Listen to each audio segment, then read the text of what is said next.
So this is I wanted to find a good picture of him. This is Dan Pena. He's a motivational speaker, and he's quite a wealthy man.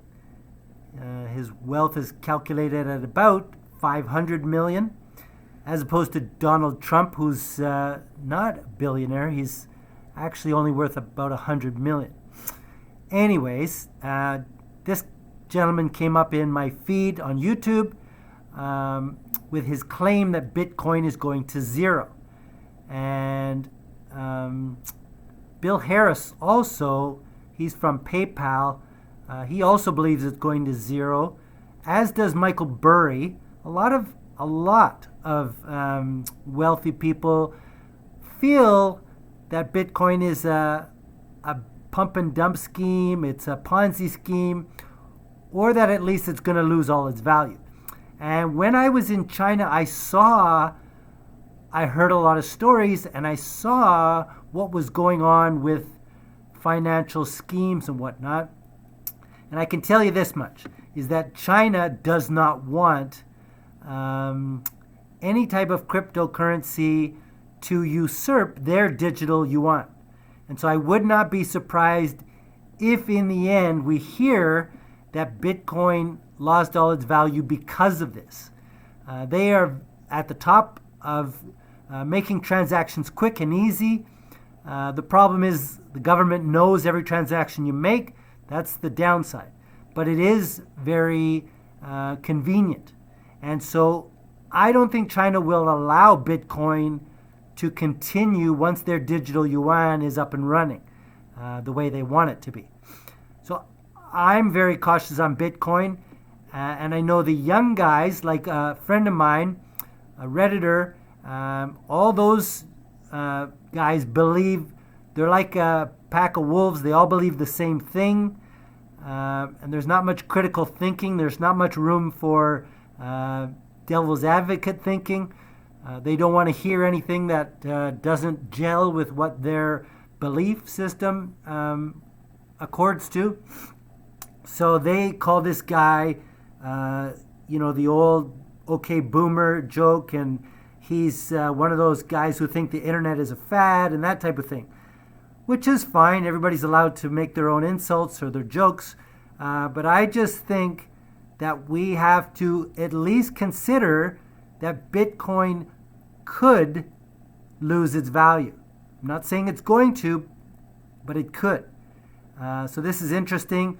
And sometimes the old guys don't just, how do you say it?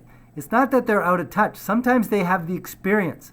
I remember with Bre-X, it was going up like a rocket, and if you didn't have any, you were not with the program, or you were, I don't want to say an idiot, you were just out of touch, let's just say. And then I read an article when I went to the gym, and it had in Maclean's magazine, it had an article about Bre-X, and it was just ramping up every day, and everybody was buying more and putting their life savings into it. And I just thought, this is not going to end well. So I never bought any.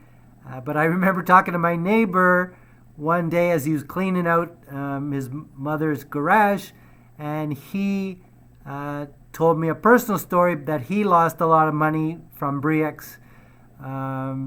So sometimes you want to listen to the elderly or the guys that have been around, because they've seen a thing or two, as the commercial says. And I would say that this might be another example. So Dan Pena says if you knew who was behind Bitcoin, you'd get out of it immediately. And there may be some truth to that. Is it Russia? Is it China? Even if you try to find out who this, I think it's Nakashimoto guy is, you can't. There's a court case going on right now where they're trying to find out who this guy is, but he's very elusive. So you can't quite pin it down. And anytime that is the reason for something going up that everybody's getting into, it smells to me like a Ponzi scheme. Again, I'm not saying it is, it just smells to me like a Ponzi scheme. I've also listened to a lot of podcasts where guys who've ran a cryptocurrency then disappeared, There's that famous one where the guy went to India and mysteriously died, and he didn't have the code, so nobody could get their money. The podcast cast doubt on whether he actually died or not. Seems like he did, but we can't be sure.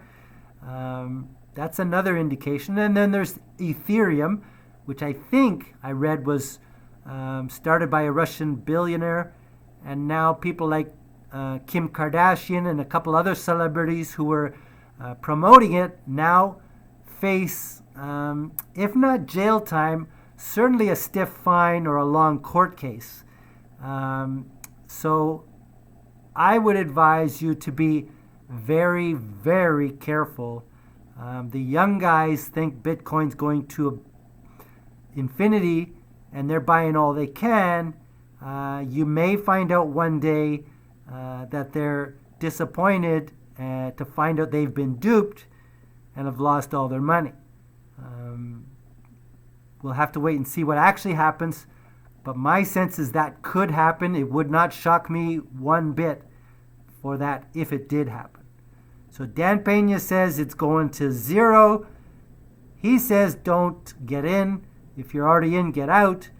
But the mantra of the Redditors is it's going to infinity. It's going to make me rich. I got to get on the train. We'll see who's right. Be very careful. Because even the US dollar loses its value. It's lost, I believe, 95% of its value. So it's a dangerous road on the financial path these days. Almost everything is a potential bomb. But I wouldn't just get on the Bitcoin train without some blinders on. You have to just be aware of what's going on. The problem is when you find out what may be going on, it might be too late. That's the problem, and that's why Dan Pena is giving you a warning. So do what you want, but be very careful. That's it.